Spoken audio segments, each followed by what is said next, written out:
athletics just keeps raising the bar. The women's team brings home the SEC championship, and momentum is building as March Madness approaches. On the diamond, baseball and softball keep stacking wins as both squads find their mid-season groove. And with spring break right around the corner, we've got predictions, highlights, and everything you need to know right here on College Press Box.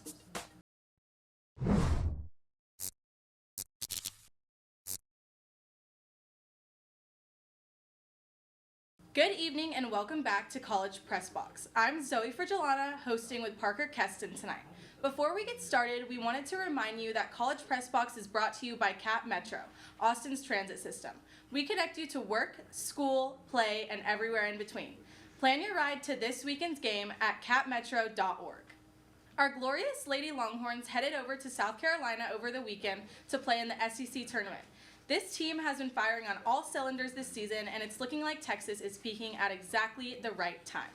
With a tournament run on the line and March right around the corner, the Longhorns are ready to show the conference and the country what they're made of. Let's take a look.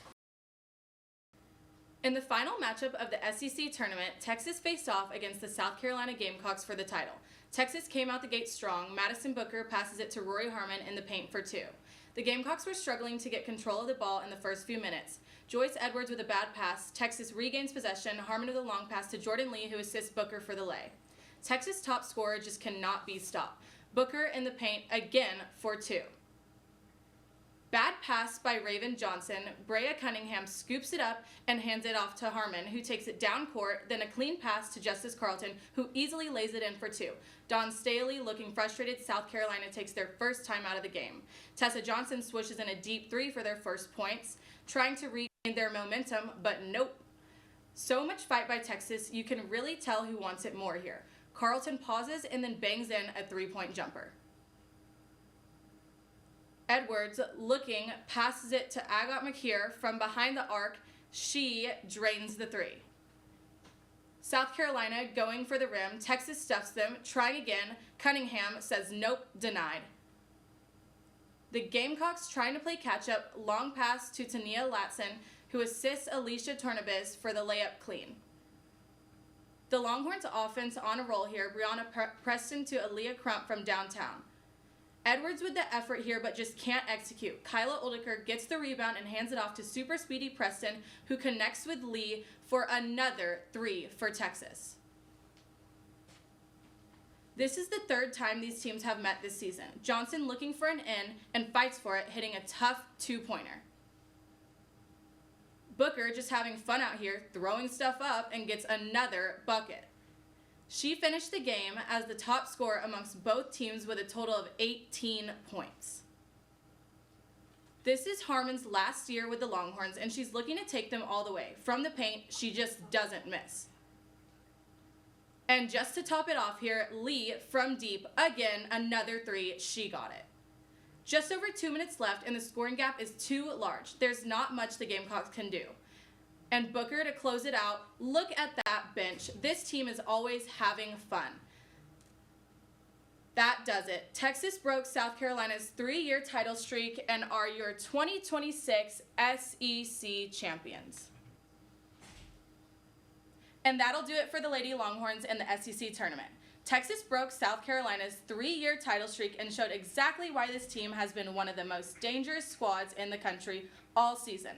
Tough defense, big plays, and clutch moments when it mattered most. Let's pass it over to Giorgy and Parker for a recap. Thanks, Zoe. Texas basketball got its first ever SEC championship this past weekend, and the women got it done on International Women's Day, no less. I'm here with Giorgy Ruiz to break down this historic run. Great to have you with us, Giorgy. How are you feeling? Well, I am ecstatic. If you know me, you know how much me and this team has grown close this season, and this is just another edition of the books of making her story. But let me be clear, I'm an unbiased journalist first, and even I didn't see this matchup coming. So let's get into it because I'm here to give you a straightforward, unfiltered, fact-based rundown. Well, let's get into it. Texas didn't just win the SEC tournament, they dominated South Carolina 78-61 to snap the Gamecocks' run of 3 straight tournament titles. What allowed Texas to control this game from start to finish? Well, Texas imposed its identity immediately, as we saw earlier. That 14-0 opening run wasn't a fluke. It was a production of elite defensive preparation and pace. South Carolina has been the SEC's most consistent team all season, entering the game 31-3, riding a streak of 3 straight consecutive championships on the SEC tournament. But Texas disrupted their rhythm early and never let them get settled. The Longhorns shot from 54% of the field, which is remarkable against the South Carolina defense that typically holds opponents well below the mark. Their physicality on the boards and their ability to force South Carolina into tough, late clock possessions created a gap the Gamecocks just couldn't close. Definitely. And I know she gets a lot of praise, but Madison Booker, she was named the tournament MVP and she's been a star all season. What did she show during that tournament run that elevates her into the national spotlight? Well, for sure, I can talk about each of these players for hours. But Booker, she didn't just show she's not just a top Texas player. She's one of the best players in the country right now. Her career-high 31-point performance against Ole Miss in the semifinals was a masterclass in shot creation and poise. And then in the championship, she didn't need to score 30. She controlled the tempo, made the right reads, and punished mismatches, which stands out in her versatility. She can initiate offense, score at all 3 levels, and defend multiple positions. And that's why she walked away with the MVP honors and why Texas's ceiling is so high heading into the NCAA tournament. But you can't forget the way she just clicks with the team. Not only does she take the shots, but she creates them. And nothing to go on this team's chemistry as well. This chemistry is what wins the tournament. The trust that each of these players have with each other to get it done is unmatched, and Booker is just a cherry on top. She truly is. But you're right, this whole team is special. So with the Longhorns playing their best basketball at exactly the right time, what's the biggest thing to watch for as they head into the NCAA tournament? Okay, well, definitely the biggest storyline for Texas going into the NCAA tournament is whether they can carry the identity shift into the rest of the match. Over the last 3 weeks, they've become a team built on toughness, tempo, and paint pressure, and those are the habits that translate in the tournament. Justice Carlton, very underrated. She emerges as a downhill scorer, a true matchup problem. We saw her in the beginning of South Carolina, and also Rory Harmon's playmaking, setting the SEC tournament assist record and multiple records throughout the season, means they can control the pace against almost anyone. What challenged the most is just their resilience. Earlier in the year, Texas could be streaky, but now they're answering every run, defending with purpose, and playing with an edge that Vic Schaefer has been begging for. The brackets could break in their favor too. If they land in Fort Worth, that is essentially a home regional, which I trust after attending after weeks of talking about South Carolina's home court advantage in Greenville, Texas might be the team with the crowd behind them. But the real question is just consistency. Can they keep starting games with that same urgency? Because when Texas hits first, like they did in that 14-0 burst, they look like a Final Four team. And if they bring that version of themselves into the match, the Horns are absolutely in the mix to make a deep run and make it to Arizona. Well, TSTV will definitely be on the scene if they can pull it off. Thank you so much for your insight, Giorgy, and safe travels to Nashville. Back to you at the desk, Zoe. Solid work, Giorgy and Parker. When College Press Box returns, we will take a look into Texas baseball and Texas softball to recap their weekend sweep series. Stay tuned, you don't want to miss it.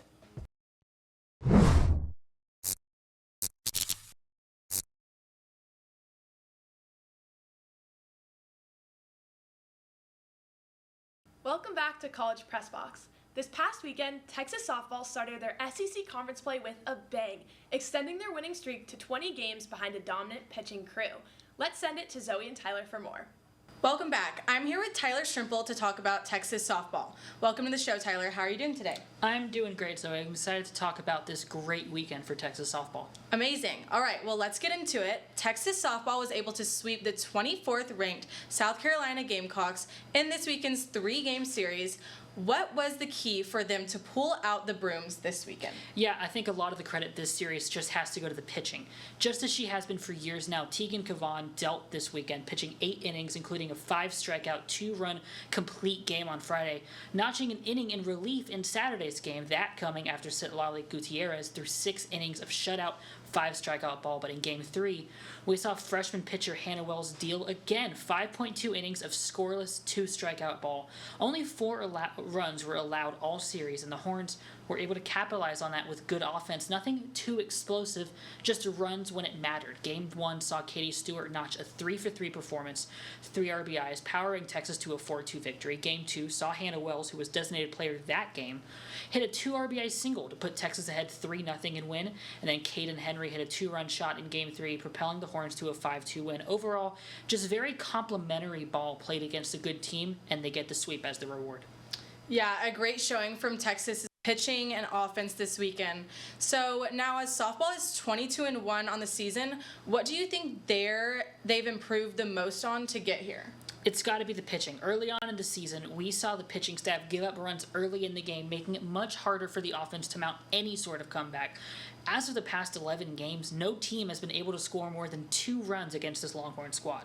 The staff has just been dealing, and now in this part of the season going into conference play, the team has an opponent batting average of just .207 and team ERA of 1.9.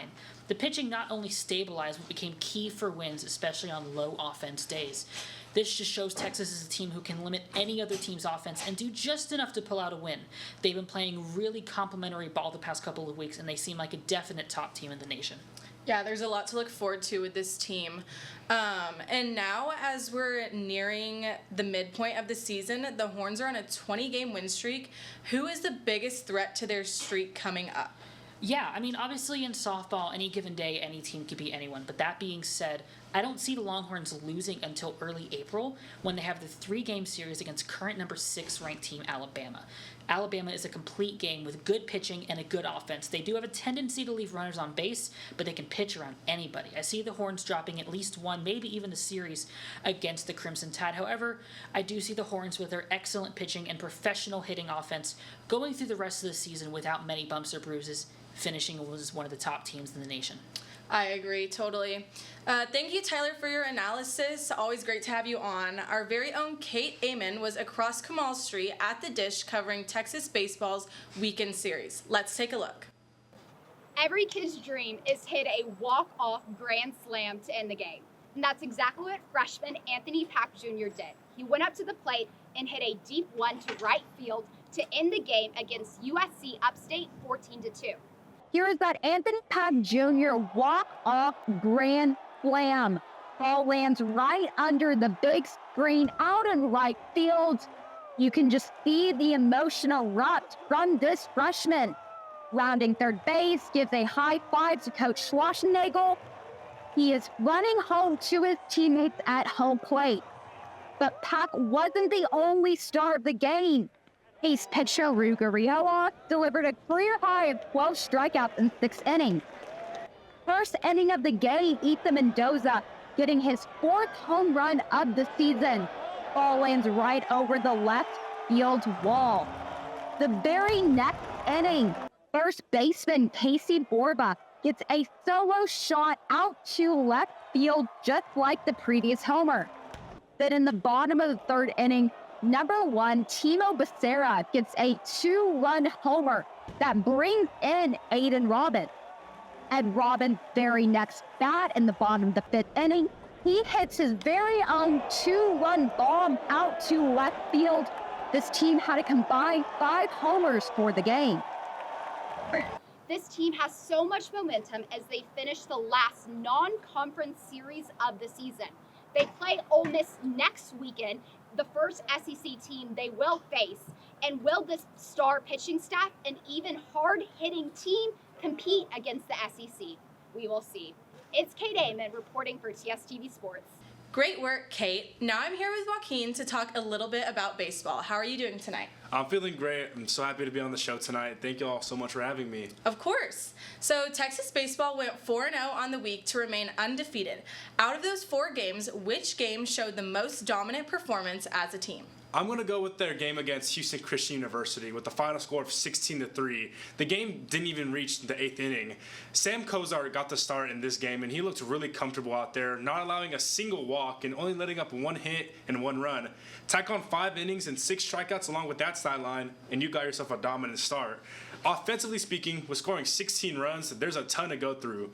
Adrian Rodriguez got us started with an RBI groundout to make it 1-0 in the first inning.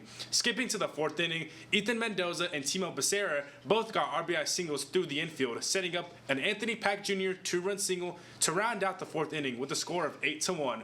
In the fifth, another Mendoza RBI single, followed by a Carson Tinney, who said he had enough of singles. And here's a homer and he launched a 3-run bomb over the left field wall that made it 12-1 Longhorns. In the sixth and final offensive inning for the Longhorns, Mendoza, Robbins, and Becerra all tacked on more RBIs to push the game into run rule, giving us the final score of 16-3.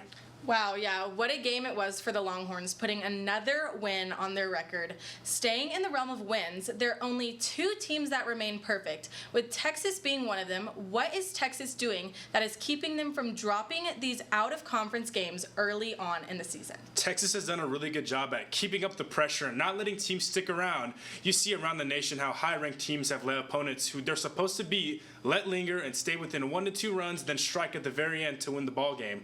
Texas has had moments like this, but for the most part, they've done a really good job at creating pressure early with jumping on opposing pitchers and not letting the batters get comfortable inside the box. The Longhorns have avoided a loss so far in the season because they don't allow the opposing team to hit a flow state or gain momentum throughout the game. You see that the mentality of that jumping on teams early, as Texas this week has had 3 of their 4 games end before the 9th inning. If Texas can continue to put on pressure and deny any confidence from the opposing teams, then they'll be a tough team to beat throughout the whole season and even in SEC play. Yeah, I totally agree. Texas has done an incredible job at not slipping up early on, but there was a game on their 4-0 week that almost became an embarrassing loss. With the mistakes coming in the 9th inning of that game, do you think the bullpen will eventually become a problem for the Longhorns? I don't think the bullpen will become a problem necessarily. I believe it's still early in the season, and Texas is still trying to figure out which guys are going to fit what role in the bullpen. Whether it's an inning eater for a starter who had a rough outing, or trying to identify the high leverage or low leverage situation guys, and it depends on how they handle this pressure early on in the season. Texas went through 4 arms trying to get through the final 3 outs, and there was some self-inflicted mistakes within the 6 runs, giving guys free passes which left constant clutter on the bases, and there was some hits that the Longhorns' defensive shift caused, making what should have been a normal routine groundout into a base hit, which is more credit to the hitter who hit against the shift rather than a knock on the pitcher. While there were some pitches I'm sure each one of those guys would want back, I wouldn't linger on this game too much as it's still only early March. Yeah, I agree. Well, that'll do it from here. Great analysis, and thank you for coming on the show, Joaquin. Now, back to you at the desk, Parker. Thank you, Joaquin and Tyler. When College Press Box returns, we will talk about the upcoming men's SEC tournament in Nashville. Stay with us.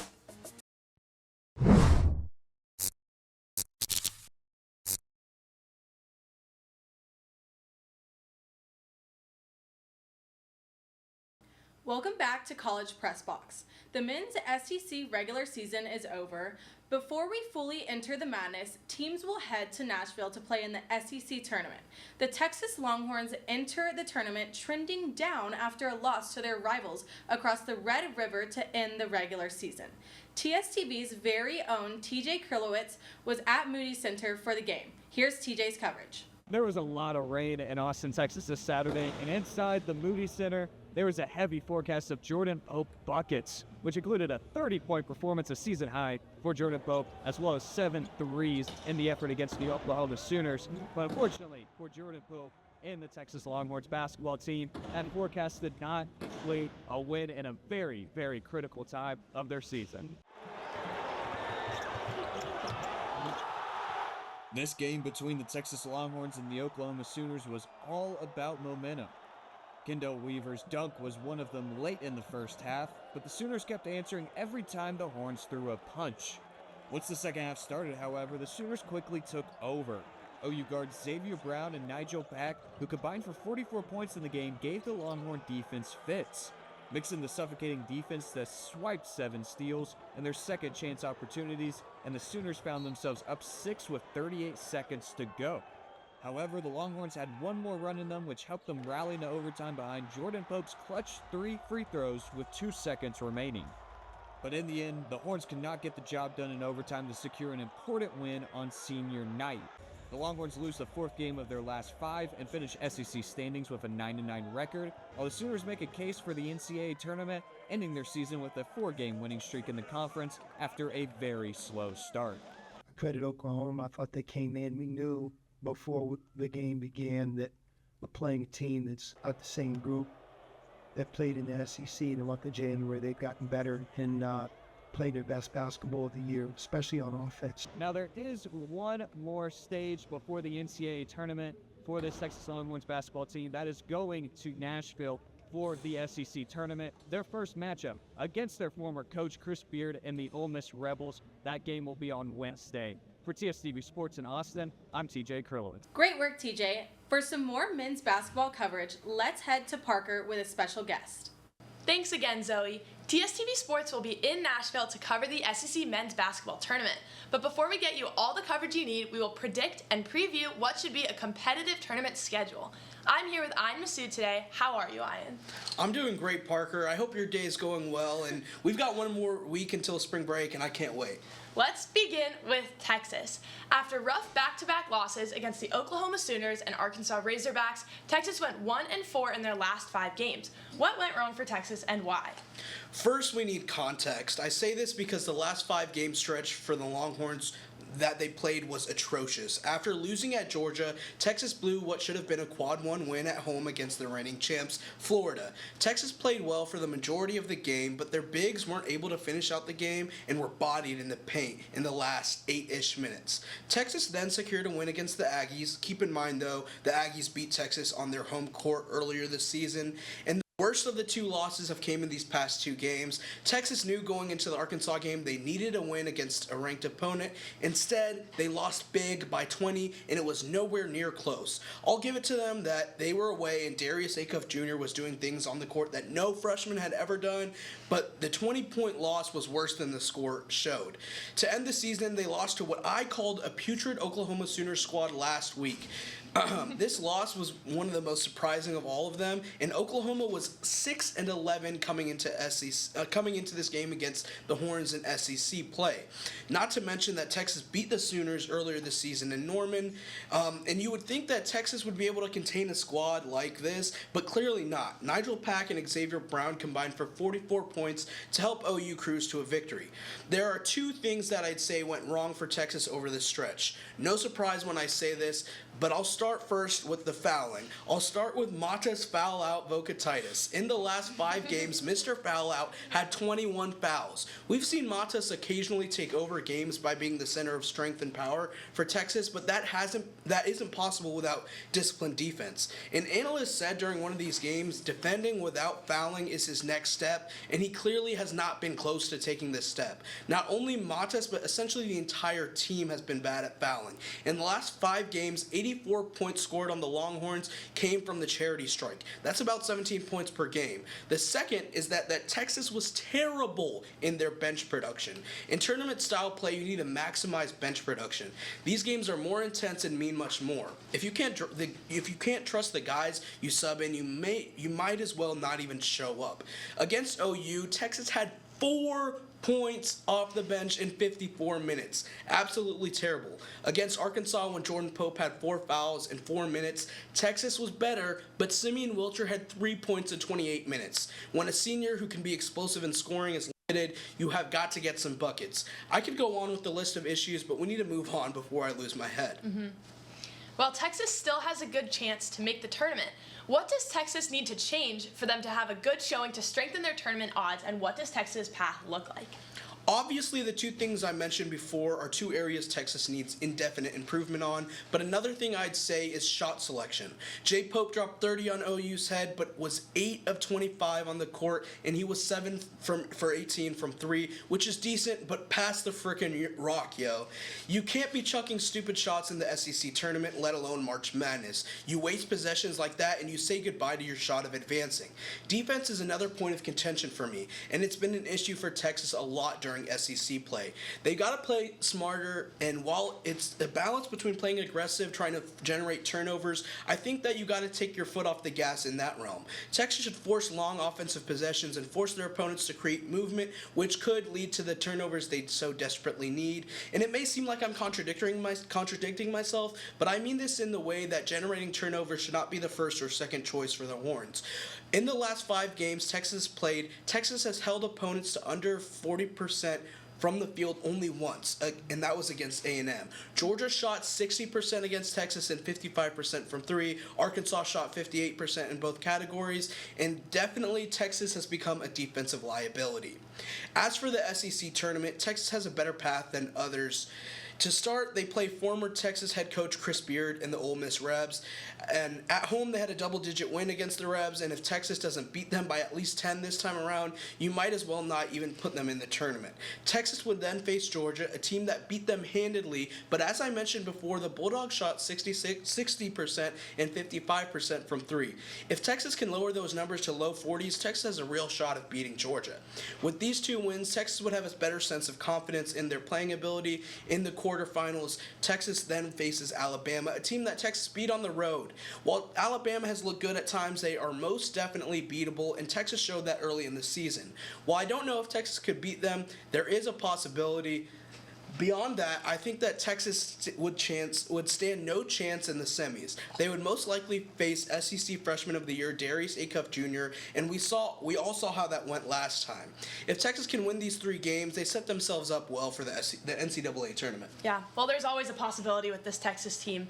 While Texas has a long way to go in the SEC tournament, other teams have byes and double byes. Ayan, who do you think wins it all? Last week, I talked about Vandy being the team to beat in the SEC tournament.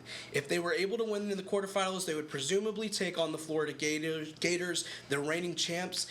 But the reigning champs have proved themselves after some ups and downs and are looking to go back-to-back not only in the SEC tournament, but in March Madness as a whole. The Florida Gators are the most complete team of any in the SEC. I say this as Florida has proven returners and proven size. We all saw what Alex Condon was doing to Montes when they played Texas. The 6'11 forward has an over 50% field goal rate, and him paired with Ruben Chinyelu and Thomas Haw have something that no team in the SEC has. Proven scoring and size, with an added rhythm between the 3 of them, which makes it impossible to defend in the paint. When you pair that with Princeton transfer Xavier Lee and Boogie Flan's breakout sophomore performance, Florida is the team to beat in the SEC tournament. A team that could rise from the ashes is Tennessee. They match well against a team like Florida with their big play, and their star is Jacoby Gillespie, who averages 18 a game.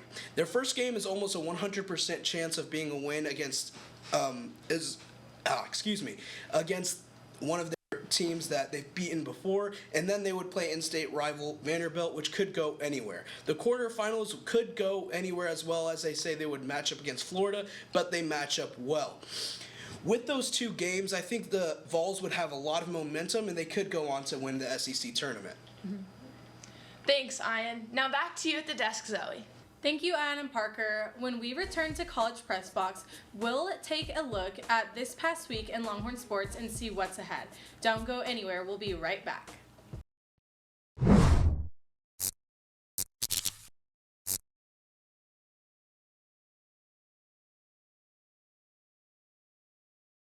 Welcome back to College Press Box. Let's take a look at this past week in Longhorn sports. Texas women's basketball's Madison Booker and Rory Harmon were named to the 2026 Wooden Award national ballot. The award acknowledges the most outstanding women's college basketball player in the United States.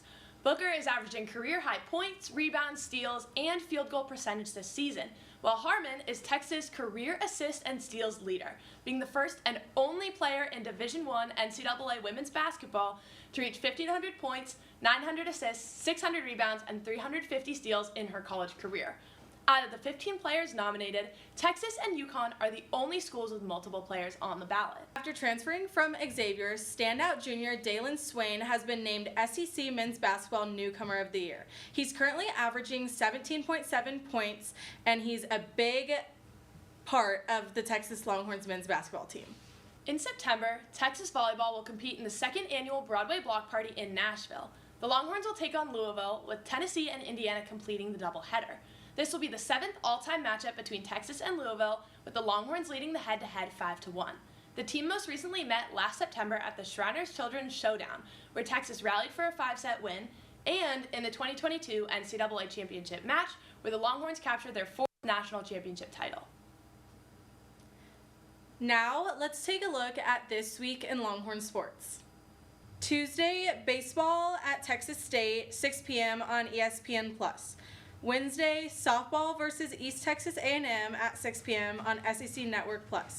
Men's basketball at the SEC Tournament versus Ole Miss, 6 p.m. on SEC Network. And Friday, softball will face Ole Miss on SEC Network+, and baseball will also face Ole Miss on SEC Network+. And that concludes this week's edition of College Press Box. Thank you for tuning in, and as always, please make sure to tune into our other sports shows this week, including College Crossfire Wednesdays airing at 9 p.m. and the 1-0 Sports Show on Friday at 11 a.m. Also, we encourage you to follow our coverage on Instagram, X, TikTok, and YouTube at the handle TSTV Sports. Thank you to our executive producer, Kendall Unger, and all of our reporters in TSTV Sports. I'm Parker Keston. She's Zoe Frigillana. Thank you for watching, and have a good night.